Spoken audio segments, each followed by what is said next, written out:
Selamat siang adik-adik, kita bersyukur kalau kita boleh kembali beribadah. Walaupun adik-adik di rumah, tetapi kita boleh disatukan di dalam doa, di dalam pujian, di dalam pendengaran akan firman Tuhan. Mari adik-adik siapkan hati dan pikiran kita mau memulai ibadah pada siang hari ini. Mari kita mengangkat pujian Why Have You Chosen Me?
Bapa kami yang di dalam sorga, kami bersyukur kalau pada hari ini Tuhan boleh memimpin kembali kami untuk beribadah kepada Tuhan. Walaupun situasi dan kondisi yang tidak baik, tetapi kami percaya segala sesuatu Tuhan yang boleh menyertai kami semua. Kami rindu menaikkan pujian, kami rindu menaikkan doa kami. Kami rindu mendengarkan suara Tuhan melalui firman Tuhan yang disampaikan. Biarlah Tuhan juga boleh menerima segala pujian kami, doa kami, persembahan kami. Dan kami percaya walaupun kami tidak bersama-sama di dalam gereja, tetapi Tuhan yang telah mempersatukan kami di dalam kasih Kristus. Di dalam nama Tuhan Yesus kami berdoa dan mengucap syukur. Amin. Mari kita kembali menaikkan pujian yang mengatakan bahwa hanya satu yang menjadi sahabat kita, yang menjadi penolong kita, yang menjadi juru selamat kita, yaitu Yesus Kristus yang mati dan bangkit, kubur kosong membuktikan bahwa Dia bangkit dan hidup selamanya. Itulah iman dan percaya kita, anak Allah Yesus namanya. Tanah Allah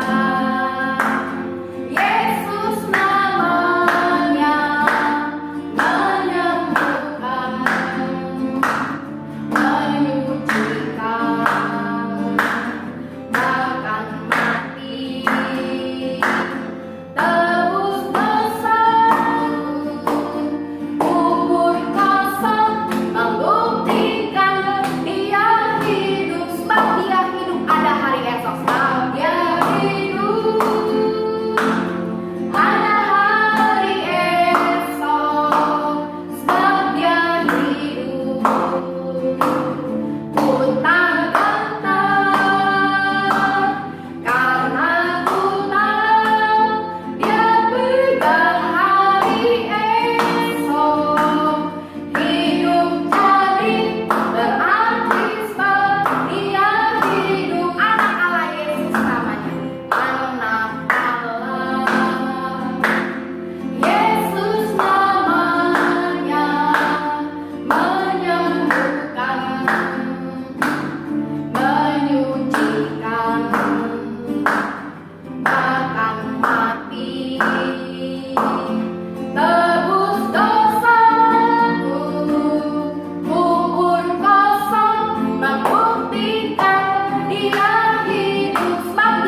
dalam hidup kita, di dalam keadaan yang senang, di dalam keadaan yang susah, di dalam keadaan sehat, di dalam keadaan sakit, di dalam segala masa. Kita percaya bahwa Tuhan Yesus yang berjalan bersama kita.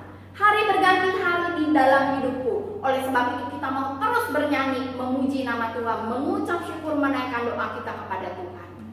Karena Dia yang sudah membebaskan kita menjadi anaknya. Hari berganti hari di dalam hidupku. Boleh sambil bangkit berdiri, kita sambil menggerakkan anggota tubuh kita ya.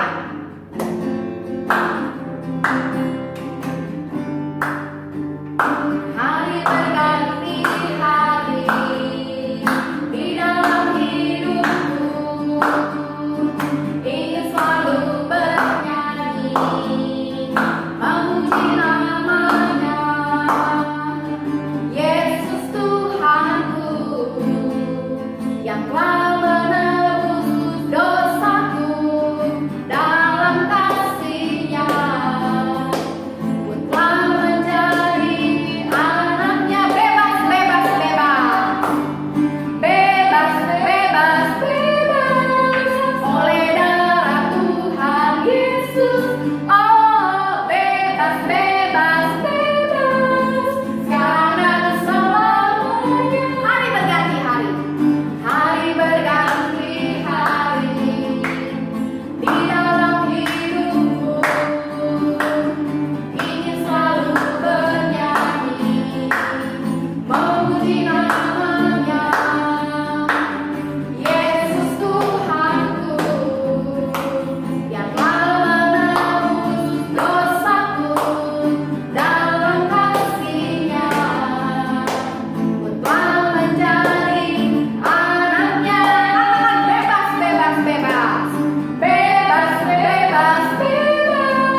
Bukan Yesus yang mati, tetapi Yesus yang bangkit dan hidup. Hidup di mana? Kita tidak pernah melihat. Nah, Yesus Kristus hidup di dalamku. Semua orang bisa tahu, semua orang bisa melihat, semua orang bisa merasakan bahwa Yesus hidup dan tinggal di dalamku. Mari kita nyanyikan pujian ini dan kita mau bersama-sama ingat bahwa kita melayani Tuhan, sahabat yang benar. Dia hidup di dalamku.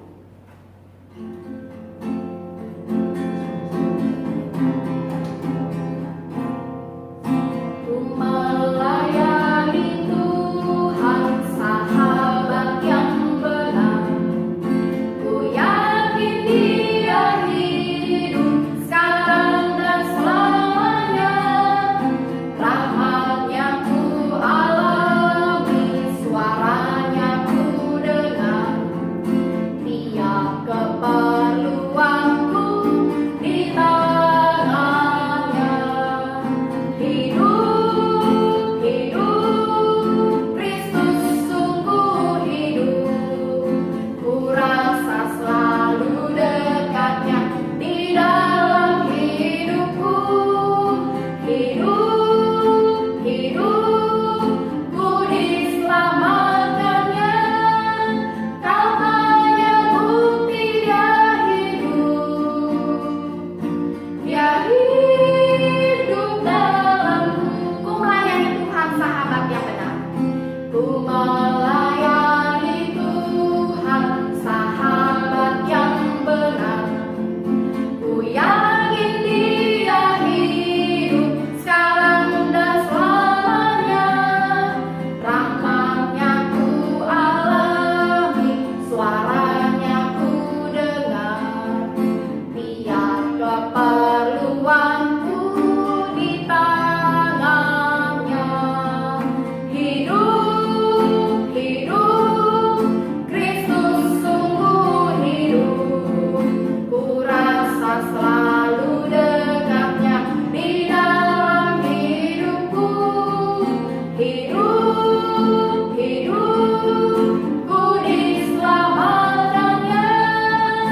orang bisa melihat Kristus hidup. Yesus kamu hidup, bukankah Yesus kamu mati? Tidak, Tuhan Yesus hidup di dalamku, dan aku akan memberitakan melalui perkataanku, sikapku, perbuatanku, kasihku kepada semua orang. Ya, kita akan memberikan persembahan bagi adik-adik yang mau memberikan persembahan.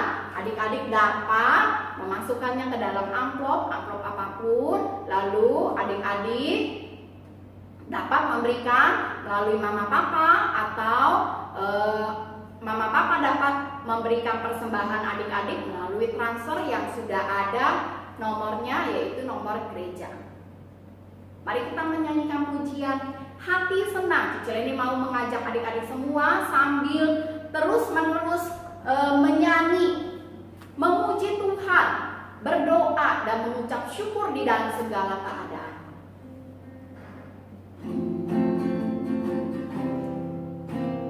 Hati senang, hati senang, hati senang di dalam Tuhan, di dalam Tuhan, bersukacita selalu, berdoa senantiasa, ucapkanlah syukur dalam segala perkara.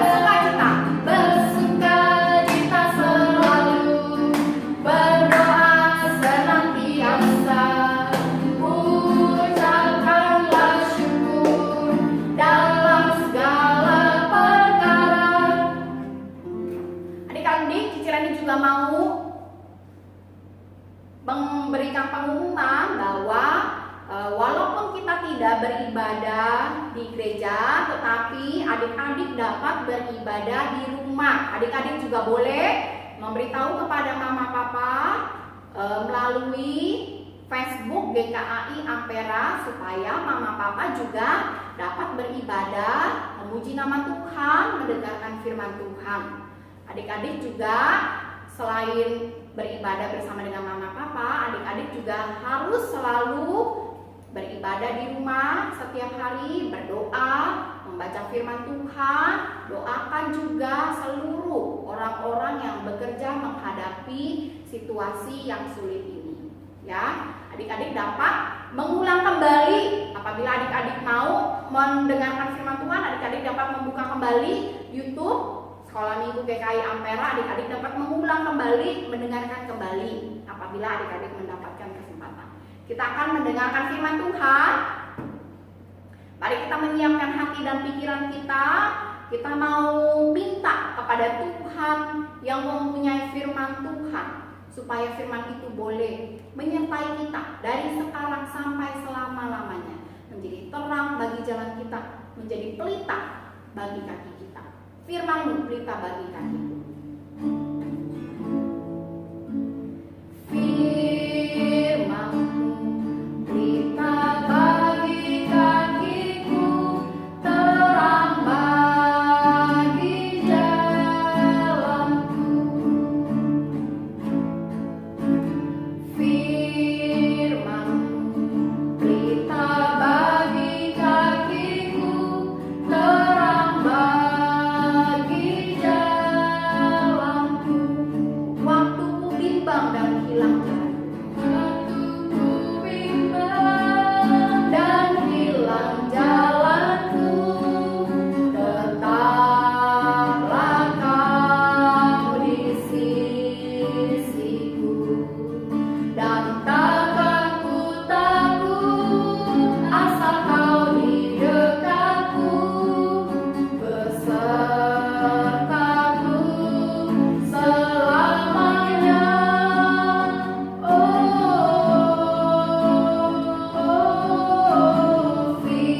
Firman-Mu pelita bagi kakiku, terang bagi jalanku. Mari adik-adik kita bersatu di dalam doa.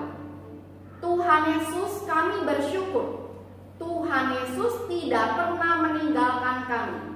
Kami bersyukur punya Allah yang hidup, yang menyertai, yang memimpin, yang hidup di dalam hati kami, sekarang dan selamanya.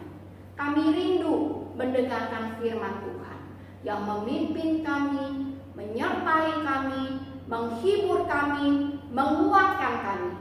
Biarlah kami boleh menjadi pendengar dan melakukan setiap perkataan firman Tuhan. Di dalam nama Tuhan Yesus kami berdoa. Amin. Halo adik-adik, kita akan mendengarkan firman Tuhan pada siang hari ini. Mari kita sebelumnya bersatu di dalam doa.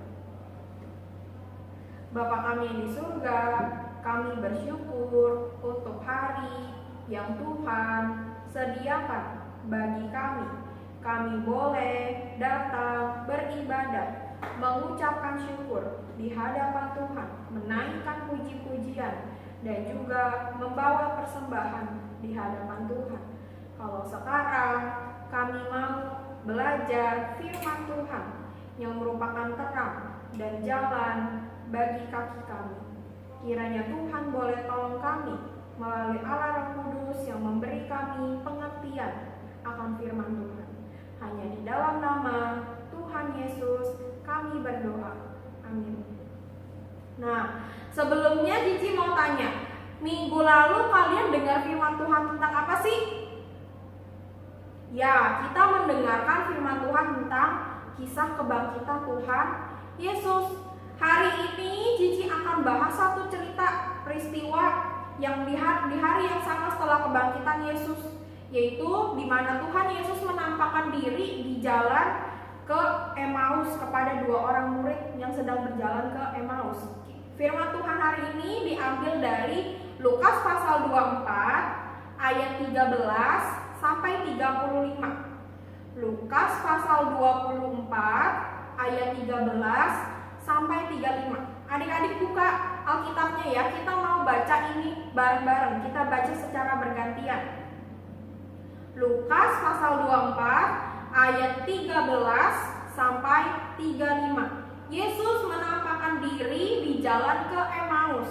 Kita baca secara bergantian. Cici ayat 13, adik-adik yang di rumah ayat 14. Demikian kita bergantian sampai ayat ke 35. Lukas pasal 24 ayat 13 sampai 35. Ayat 13, pada hari itu juga dua orang dari murid-murid Yesus pergi ke sebuah kampung bernama Emmaus yang terletak kira-kira 7 mil jauhnya dari Yerusalem. Dan mereka bercakap-cakap tentang segala sesuatu yang telah terjadi. Ketika mereka sedang bercakap-cakap dan bertukar pikiran, datanglah Yesus sendiri mendekati mereka, lalu berjalan bersama-sama dengan mereka. Tetapi ada sesuatu yang menghalangi mata mereka, sehingga mereka tidak dapat mengenal Dia.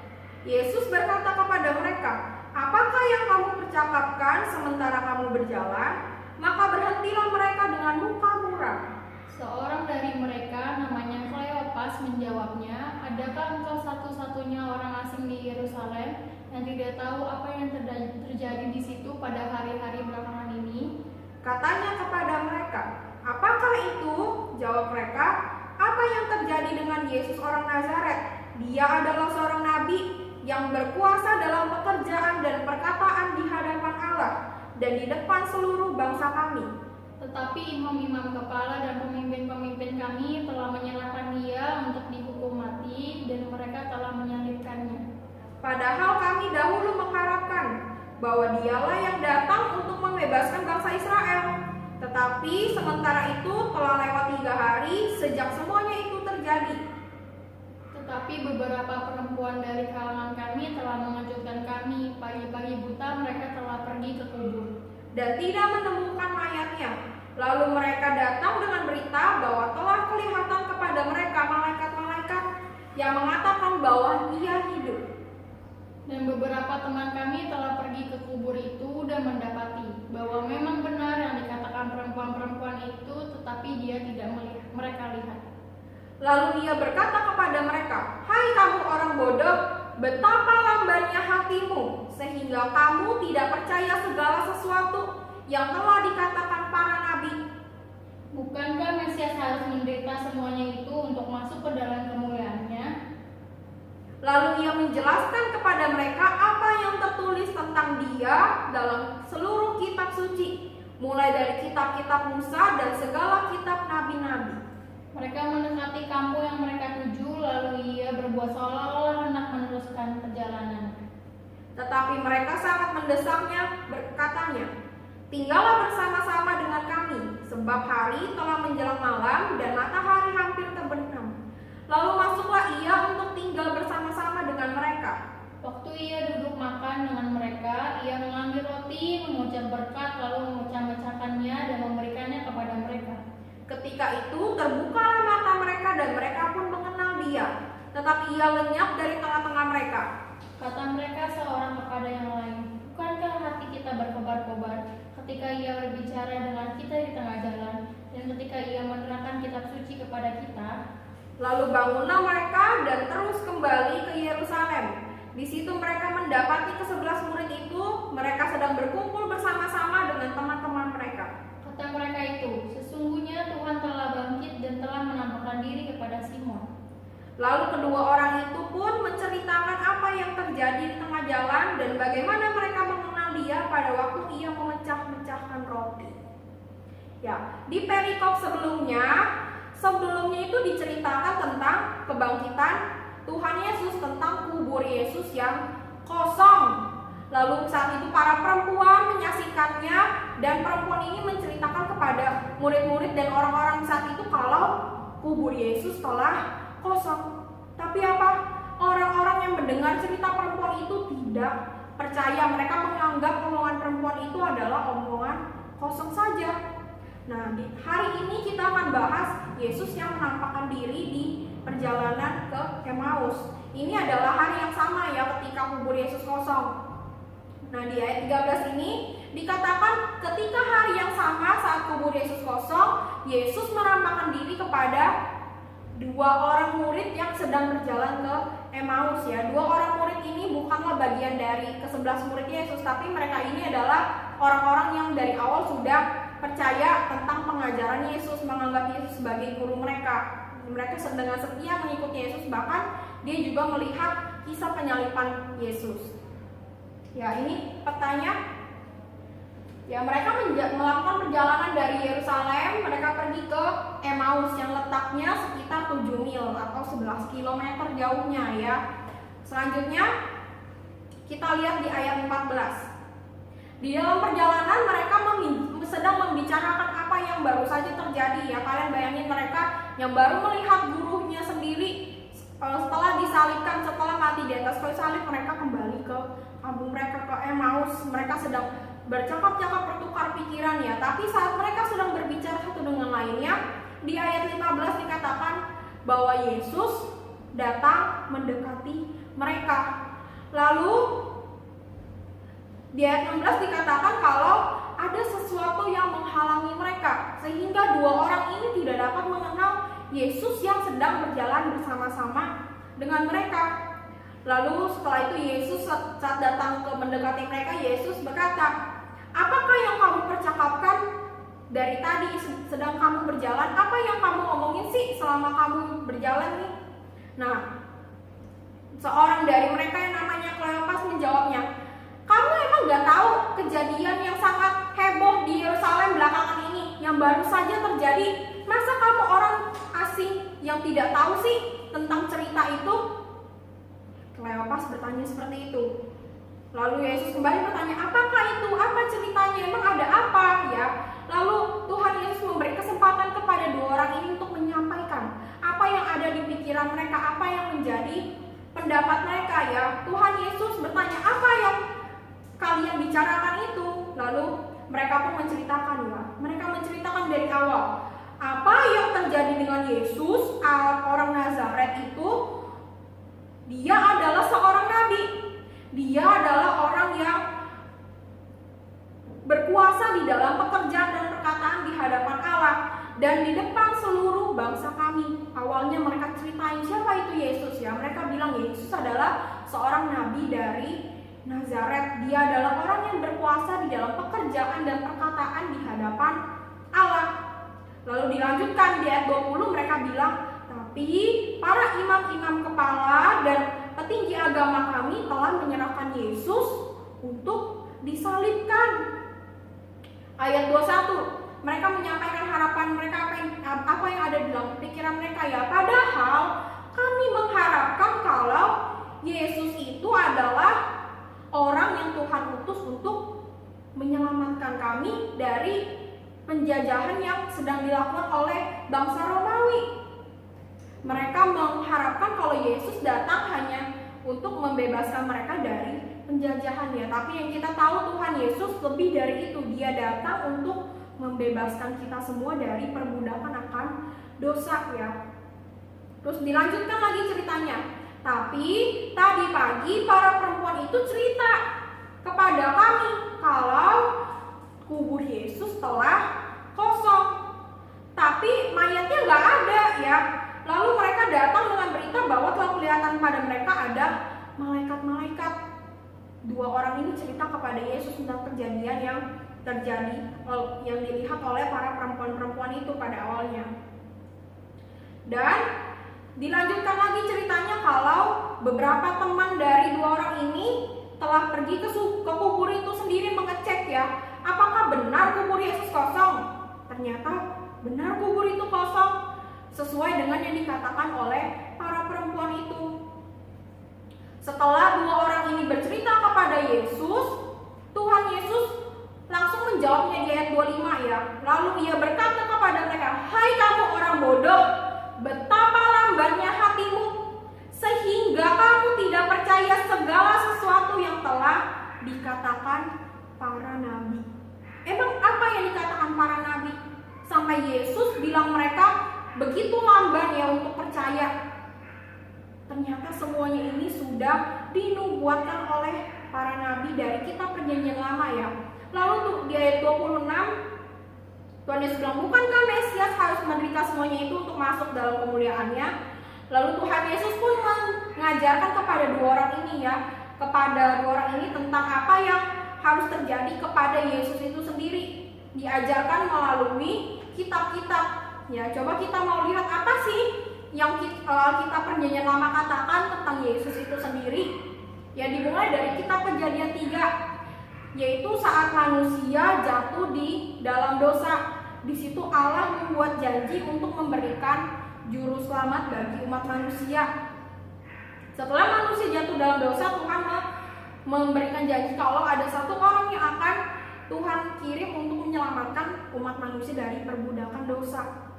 Lalu di Yesaya pasal 7 ya, nanti kalian baca Yesaya pasal 7 ayat 14, itu berisi tentang nubuat tentang lahirnya Yesus Kristus.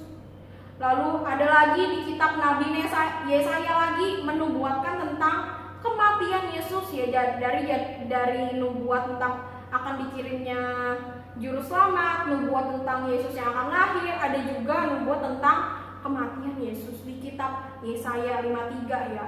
Dikatakan bahwa Yesus akan mati dan Yesus akan terhitung di antara para pemberontak dan harus menanggung dosa banyak orang. Lalu setelah kematian, apalagi yang dinubuatkan? Ya tentu kebangkitan Tuhan Yesus itu juga sudah dinubuatkan di dalam kitab Mazmur pasal 16 ya. Coba nanti kalian baca sendiri di Mazmur pasal 16, berbicara tentang Yesus yang akan bangkit dari antara orang mati, sehingga orang yang percaya nantinya tidak akan binasa. Tuhan Yesus menjelaskan ya, dari kitab Musa sampai pada kitab nabi-nabi, nubuat tentang Yesus sendiri. Dari Yesus akan lahir, Yesus akan mati, Yesus akan bangkit. Lalu kita lihat di ayat 29, ketika Tuhan Yesus sambil mengajarkan itu dan mereka sudah hampir sampai di perkampungan yang namanya Emmaus. Ya, sudah mau sampai di Emmaus, mereka mendesak Yesus, "Yesus, ayo ikut." Mereka mendesak Tuhan Yesus untuk ikut bersama dengan mereka masuk ke dalam rumah karena hari sudah menjelang malam, dan mereka mengajak Yesus untuk bermalam di sana. Oleh karena itu Yesus ikut mereka. Waktu Tuhan Yesus duduk bersama-sama dengan mereka di ayat 30, Tuhan Yesus melakukan hal yang sama pada saat dia perjamuan terakhir dengan para murid-muridnya ya. Tuhan Yesus mengambil roti, mengucap berkat, lalu memecah-mecahkannya dan membagikannya. Ketika apa yang Tuhan Yesus lakukan, dua orang murid ini langsung sadar. Oh, yang dari tadi bersama kita ini adalah Yesus Kristus yang telah mati itu. Tadinya yang mereka ini adalah yang sedang merasa sangat sedih ya, karena kehilangan guru mereka, orang yang mereka percayai untuk bisa menyelamatkan mereka. Mereka seketika menjadi terhibur. Wah, Tuhan Yesus benar-benar sudah hidup. Lalu saat mereka menyadari itu, Tuhan Yesus sudah tidak ada bersama-sama dengan mereka. Lalu mereka cepat-cepat bangun, mereka kembali lagi ke Yerusalem. Mereka kembali ke Yerusalem dan bertemu dengan 11 murid Yesus. Ya, kenapa 11? Harusnya 12, yang satunya lagi sudah gantung diri. Siapa? Yudas Iskariot ya. Dua orang murid ini langsung pergi ke Yerusalem lagi, beritain ke 11 orang murid Yesus dan kepada orang-orang di situ kalau Yesus benar-benar sudah bangkit dan menceritakan apa yang mereka alami ya. Lalu kitab Lukas yang kita baca hari ini ya tentang Yesus menampakkan diri di jalan ke Emmaus. Cerita ini hanya ditulis oleh kitab Lukas. Yang menulis kitab Lukas ini adalah Lukas sendiri ya. Kitab Lukas ini adalah kitab yang ditulis untuk ditujukan kepada orang non-Yahudi untuk bisa mengenal siapakah itu Yesus ya, sehingga ceritanya ini sangat lengkap, ditulis secara lengkap kisah mengenai siapakah Yesus itu. Nah, cerita ini ada sepenggal diceritain di kitab Markus, tapi tidak begitu jelas ya. Yang mencatatnya secara jelas hanyalah kitab Lukas. Lalu mengapa Lukas secara khusus menulis kisah ini secara jelas, secara detail? Ya karena kembali lagi tujuannya kitab ini ditulis untuk orang non-Yahudi untuk bisa mengenal Yesus Kristus, mengenal apa yang Yesus ajarkan, mengenal apa yang Yesus kerjakan. Nah, kalau kita lihat dari ayat yang ke-19 ya, dari perkataan dua orang perjalanan ke Emmaus ini, mereka menceritakan tentang Yesus ya. Mereka menceritakan Yesus adalah nabi, Yesus adalah orang yang berkuasa di dalam pekerjaan dan perkataan di hadapan Allah. Yesus telah mati di atas kayu salib. Tapi ada satu yang belum mereka ceritakan, yang belum mereka pahami, yaitu mereka belum paham kalau Yesus juga harus bangkit, menandakan bahwa Yesus adalah Allah yang hidup. Apa yang mereka ceritakan ini sudah hampir menceritakan tentang Injil itu sendiri. Mereka sudah hampir paham tentang Injil itu sendiri, tapi yang satu yang kurang percaya, mereka yang belum percaya adalah kebangkitan Tuhan Yesus. Apa sih Injil itu? Injil itu adalah berita baik, kabar baik. Kabar baik tentang apa? Kabar baik tentang Yesus Kristus yang datang ke dalam dunia, Tuhan Yesus yang mati di atas kayu salib, dan Tuhan Yesus yang bangkit dan naik ke surga serta menurunkan Roh-Nya yang kudus yang beserta dengan kita sampai sekarang. Nah, setelah itu Yesus memberi peringatan kepada mereka ya, kalau mereka itu harus percaya kalau Yesus itu sudah benar-benar bangkit. Melalui apa Tuhan Yesus meyakinkan mereka? Melalui penjelasan firman Tuhan. Tuhan Yesus di ayat 27 ya, Tuhan Yesus menjelaskan kepada mereka tentang Yesus sendiri. Yesus menjelaskan dirinya sendiri di dalam kitab-kitab. Yesus memperkenalkan dirinya sendiri melalui apa yang tertulis dalam kitab Perjanjian Lama. Lalu dua orang murid yang sedang dalam perjalanan ke Emmaus ini, apakah mereka menjadi percaya setelah mendengar penjelasan dari Yesus? Ya, mereka yang tadinya tidak percaya kalau Yesus telah bangkit, mereka menjadi percaya karena mereka merasakannya sendiri ya. Tadinya mereka sedih, iya, sedih karena kehilangan orang yang mereka harap bisa menyelamatkan mereka dari penjajahan. Tapi tidak lagi ya, mereka sudah melihat Yesus sendiri yang telah bangkit, sehingga tidak menjadi sedih lagi. Kalau dikatakan tadi di kitab ini, muka mereka menjadi muram. Mereka berhenti muram yang menceritakan, kamu nggak tahu Yesus itu telah mati di atas kayu salib, padahal kami maunya dia menyelamatkan kami. Tapi tidak demikian ya. Rasa tidak percaya ya yang dialami oleh kita tuh bisa membuat kita lupa kalau Tuhan adalah Allah yang hidup dan Allah yang berkuasa. Sama seperti dua orang yang sedang berjalankan Emmaus ini ya, mereka tidak percaya Yesus bangkit sehingga mereka bersedih ya. Sehingga saat kita kadang kalau kita tidak percaya akan Tuhan yang hidup, Tuhan yang berkuasa, itu akan membuat kita terus terjebak dengan rasa sedih kita sendiri saat sedang dalam masa sulit ya. Kalau kita tidak percaya itu bisa membuat diri kita lupa kita punya Tuhan yang hidup dan yang berkuasa. Tapi kita perlu bersyukur. Bersyukur kenapa? Karena kalau Tuhan telah memberikan firman di dalam Alkitab ini, sehingga kita dapat mengenal dan percaya Tuhan melalui firman itu sendiri. Sama seperti dua orang yang dalam perjalanan ke Emmaus itu yang perlu diingatkan lagi dan diajarkan melalui firman Tuhan. Kalau Yesus datang ke dalam dunia, Tuhan Yesus mati di kayu salib, Tuhan Yesus juga adalah Allah yang bangkit. Sehingga melalui firman Tuhan ini kita dapat mengenal si Yesus itu sendiri. Setelah kedua murid itu sadar, mereka langsung pergi memberitakan kebenaran tentang Yesus yang bangkit itu. Demikian juga dengan kita ya, kita juga mau meneladani dua orang ini. Sehingga saat kita tahu Yesus adalah Allah yang hidup, kita tahu Yesus adalah Allah yang mengampuni kita, yang mengasihi kita, kita seharusnya tidak berdiam diri saja. Ya udah, keselamatannya buat aku saja. Tidak. Ya, kita ditugaskan untuk pergi beritakan tentang Injil itu. Kasih tahu ke orang yang belum mengenal Yesus. Yesus itu adalah Allah yang hidup. Yesus itu adalah Allah yang mengampuni dosa kita.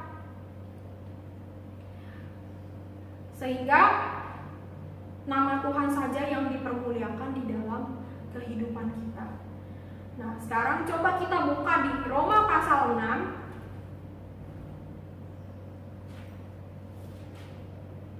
Roma pasal 6 ayat 10 sampai 11. Kita baca bareng-bareng ya. Roma pasal 6 ayat 10 sampai 11. Sudah? Kita baca bareng-bareng ya. Roma pasal 6 ayat 10 sampai 11. Sebab kematiannya adalah kematian terhadap dosa, satu kali dan untuk selama-lamanya, dan kehidupannya adalah kehidupan bagi Allah. Demikianlah hendaknya kamu memandangnya, bahwa kamu telah mati bagi dosa, tetapi kamu hidup bagi Allah dalam Kristus Yesus. Roma pasal 6 ayat 10 sampai 11 itu mengatakan kematian Yesus adalah kematian terhadap apa? Dosa, yaitu satu kali untuk selama-lamanya, dan kehidupan Yesus adalah kehidupan bagi Allah. Di ayat 11 disambungkan lagi, demikianlah hendaknya kamu memandangnya, bahwa kamu telah mati bagi dosa, tetapi kamu hidup bagi Allah dalam Kristus Yesus. Ini akan menjadi ayat hafalan kita ya, Roma pasal 6 ayat 10 sampai 11. Mari kita bersatu dalam doa. Bapa kami di surga, kami bersyukur untuk Yesus yang bangkit, yang menandakan bahwa Tuhan kami adalah Tuhan yang hidup, yang mempunyai telinga untuk mendengar doa kami, yang mempunyai tangan untuk bisa membantu kami. Kami bersyukur kami menyembah Allah yang hidup, yang memperhatikan kami anak-anak-Mu. Tuhan, tolonglah kami untuk boleh selalu percaya akan firman Tuhan, sehingga kami beroleh sukacita di dalam Tuhan saja. Biarlah Tuhan yang boleh pimpin hidup kami masing-masing. Hanya di dalam nama Tuhan Yesus kami berdoa. Amin.